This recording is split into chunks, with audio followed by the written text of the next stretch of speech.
What are the big questions? Who made me?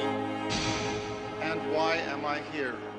It does not matter whether you are atheist, agnostic, Jewish, Christian.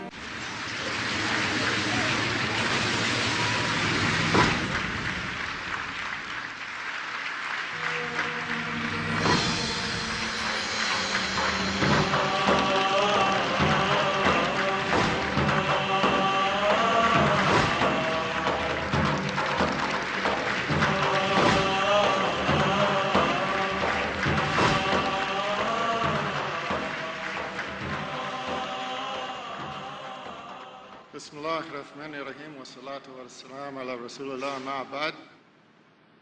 I greet everybody with greetings of peace. For the Muslims in the audience, assalamu alaikum wa rahmatullahi wa barakatuh. Bismillahirrahmanirrahim wa salatu wa salam ala Rasulillah amma ba'd. Hundana mo muslima asitti arkamuun salaamtaan nagayatan taate assalamu alaikum wa rahmatullahi wa barakatuh jechuun siman hundi keessanuu baga nagayaan dhuftanii isiniin jaa arraanta namata duree gaafilee gurguddoo jetturraa hin haasa'uuf deema haasa'uu kiyya jalqabuun dura Dr. Zakir Naikii fi Islamic Research Foundation konferansii bara kanaa irratti akkaan hirmaadhuuf na afeeruu isaaniitiif galata onnee irraa maddeen isaaniif galchuu fedha namuu guddinaa fi barbaachisummaa dalagaa Dr. Zakir Naikii fi Islamic Research Foundation ni hubattan jeetiin abdadha dalagaa jabduu saniif anis waan humnatiyyaa sagantaa arraatan irratti waa gumaachuun barbaada gaafiin namni hundi yeroo ammaa tana if gaafachaa jiru hiikaan mata duree sagantaa tanaa maali kan jedhu ta'uu mala gaafileen gurguddoon tanfaadha gaafileen gurguddoon gaafii namoonni jireenya isaanii keessatti yeroo wahittiis ta'utaniif gaafatani awaama ta'uus nama du'a booda kaafamnee hin jiru jee amanu ta'uus yahudaa kiristaana muslima hinduu budhaa ta'uus namni hundi gaafii tan if gaafatee jira namni hundi jireenya isaa keessatti eenyutu na uume maafin asitti argame jechuun if gaafatee jira gaafilee tanniin tartiibatti hin galchuu barbaada eenyutu na uume yookiin ammoo eenyutu nu uume gaafii jettuun jalqabnee gara maaliif bakka tanatti argame kaayyoon uumamuu keenyaa maali kan jedhutti ceena itti aansuunis deebiiwwan gaafilee tanneen irratti hundooynee gara gaafilee itti aananitti ceena. Why are we here? What is the purpose of our existence?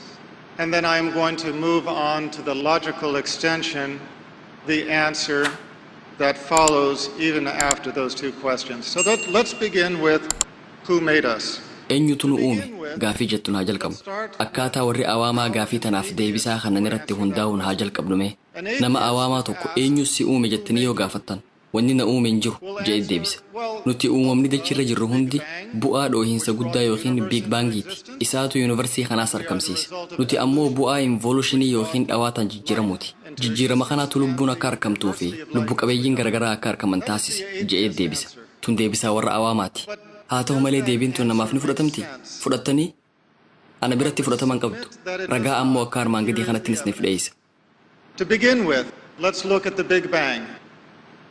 First of all, Big Bang yookiin dhoohinsa guddaa waan jedhamu laaluun haa jalqabnu dura irratti wanni hubatuu qabnu islaamummaan Big Bang yookiin dhoohinsi guddaan hin jiru je'ee hin balaaleeffatu islaamummaan Big Bang yookiin dhoohinsi guddaan hin jiru hin jedhu islaamummaan Big Bang yookiin dhoohinsi guddaan matummaan saatu to'annaa rabbii waa hunda uumee jala jira je'ee deebisa isa kamtu qalbii namaa biratti fudhatama qaba waanuma akka tasaa uumame yaada jedhumu yaada to'annaa rabbii waa hunda uumee jala jira je'uutu fudhatama qaba Big Bang yookiin dhoohinsi guddaan waan dhoohinsaan jalqabee miti Big Bang dura waan biraatu ture dhoohinsaan dura hurree dhukkeetu ture hurriin dhukkeen tun walitti qabamtee eega wal hacuucceen booda anniisa guddaa if keessa fidde tanaatu dhoohe hurriin dhukkeen tun eessaa dhufte dhukkeen duraa sun anniisni dhukkee san dhoose eessaa dhufe and it was that exploded. So where did this dust cloud come from? Where did the primordial dust, where did the energy come from for this explosion? If there is one thing we know from science, akka saayinsii irraa barannetti wanni lafumaa kaanee argannu takka illee hin jiru seenaa yuunivarsiitii keenyaa kana keessatti dhoohinsi sun mudannoo haalaan guddaadha waan hunda dhoosee bittinneessee hawaa amma qabnu tana nuuf kanne hawaan tun ammaas akkuma beeknu bal'achuutti jirti garuu mudannoon tun akka tasaa akka dhufte akka taate akka amannu barbaadan mudannoo hawaa wal qixxaatte tan mudaa fi waan irraa nama jibbisiisu takka illee hin qabne fidde tana akka tasaa mudate jennee akka amannu barbaadan akkuma beeknu dhoohinsi biroo hundi waa balleessuu fi waa hammeessuu qofaan goolabama garuu dhoohinsi guddaan sun hawaa wal qixxaatte bareedduu tana tolche yaada jedhu akka fudhannu barbaadan kun fakkeenya dogongoraati. Haala fakkeenya kanaatiin saayinsumaatu saayinsii walitti bu'a. Maal jechuu isinitti fakkaatame?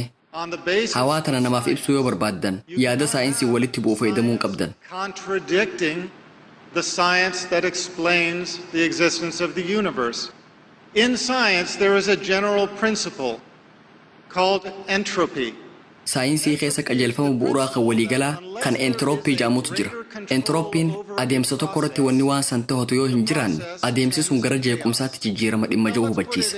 Waan kana mee fakkeenyuma naannoo teenya keessa jirutti fayyadamnee haa ilaallu.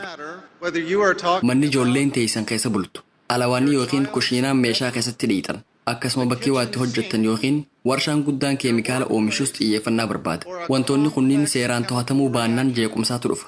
Manni ijoolleen teessan keessa bultu yoo hin qajeelfamne, bakki meeshaan itti dhiqamtu yoo hin to'atamin, akkasuma namni wahii warshaa keemikaala oomishu yoo hin to'anne, bu'aan harka nu jeequmsa. Waan akka qabaatii miti. Saayinsii waan kana nu barsiisa. Garuu dhoohinsi guddaan Big Bang to'annaan malee jeequmsa osoo hin taane, hawaa hanqina yookiin mudaa takkallee hin qabne tolche. Yaada jedhu akka amannu nurraa barbaadan. Kun fakkeenya walitti bu'u. When the atheists explain our existence as living beings, haaluma wal fakkaatuun wayita namni awaamaa akkaataa itti uumamne ibsu evolution yookiin dhawaataan jijjiiramuu fi natural selection yookiin bakka isaaf ta'u filatuu wantoota jedhan fayyadama. Dura seelii takkaatu ture. Seelii takkitti sanirraa uumamni dachii tanarra jiran kunneen hundi dhawaataan argaman nuun jedhan. Garuu wanni jireenya keenya irraa baranne akka nutti mul'isutti waan tokko qalbifnee ilaallee wanni sun eessaa akka dhufe beekuu ni dandeenya. Suuraa wahii yoo garre namni suuraa sun kaase akka jiru ni beekna. Siidaa yoo garre namni boce akka jiru ni beekna. Fooqii gaafa garre ogeessaa fi dhaabbanni konistirakshinii akka duubaan jiru ni beekna. Garuu uumama dachii guute kana ilaallee wanni isaan uumeen jiru ifumaaf argaman yaada jiru akka fudhannu barbaadani. Kana wanni isaan nuuf dhiheessan. Wanni namni awaamaa nuuf dhiheessu bakka uumaan hin jirretti numaatu naannoo nuuf ta'u filatee dhawaataan jijjiiramaa dhufee nuun ja'a. Namoota yaada kana dhiheessaniif gaafiin qaba. Naannoo ifiif ta'u filatuun natural selection waan hedduu nuuf ibsuu danda'a. Sanyiileen garaagaraa maaliif bakka sanitti akka argaman nuuf ibsuu ni danda'a. Galmee lafeelee ilaallee bineensi sun maaliif akka naannoo san jiraate ibsuu ni danda'a. Daayinosooriin eessaa akka dhufe ibsuu ni danda'a. Akkam akka ta'es ibsuu ni danda'a. Garuu ruuhiin eessaa akka dhufte akkamitti ibsuu danda'a. Ruuhiin dhawaataan jijjiiramte jaanii akkamitti ibsuu danda'an. Lubbuun ilma namaa hoo dhawaataan jijjiiramte jaanii akkamitti ibsuu danda'an. Lubbuu jechuun humna qaamni tokko eega jaarameen booda akka jiraatu taasisu. Ammaan tana saayinsiin sadarkaa qaama ilma namaa nama tokkorraa baasee nama biraa keessa kaayuu irra gahee jira. Waan qaama ilma namaa fakkaatus tolchuu danda'ee jira. Garuu saayintistoonni addunyaa tanarra jiran hundi walitti qabamanii osoo yaalanii qaamni sun lubbuu akka qabaatu godhuu hin danda'an. Goflaa yookiin kooluu ilbii saatuu tolchuu hin danda'an. Kun hundi waan rabbiin keenya wal qixxeessee uume. Nuti qaamaaf lubbuu kennuu hin dandeenyu. Ilmi namaa takka du'ee jennaan dawaan fedhe nama du'e san kaasuu hin danda'u. Nama du'e san keessaa qaamni gariin faayidaa ni qaba. Garuu osuma qaamni waa dalaguu danda'u jiruu lubbuutti deebisuun dadhabame. Dubbiin ilmi namaa natural selection bakka isaaf ta'u filatuun seelii irraa dagaage jettu tunis yaada faallaati. Yaadni saayinsii haala kanaan yoo hubanne wal dhawa. Waggoota miliyoonaaf evolutionii fi natural selection keessa dabarree as geenye jechaa fakkeenya garaagaraa nu kennan. Kanarratti akkana nuun ja'an wanni addunyaa tana keessa jiru hundi yoo to'annee qajeelchine malee hundi ni jeeqama. Big Bangii fi evolution qofaatu to'annaan malee ifuma isaaniitiin waan wal qixxaate kana tolchan nuun ja'an. Warri yaada kana fudhatan ni jiran. Garuu warri sammuun iftee hubannootaa fi warri qalbiin isaanii banaa yaada kana abadan hin fudhatan.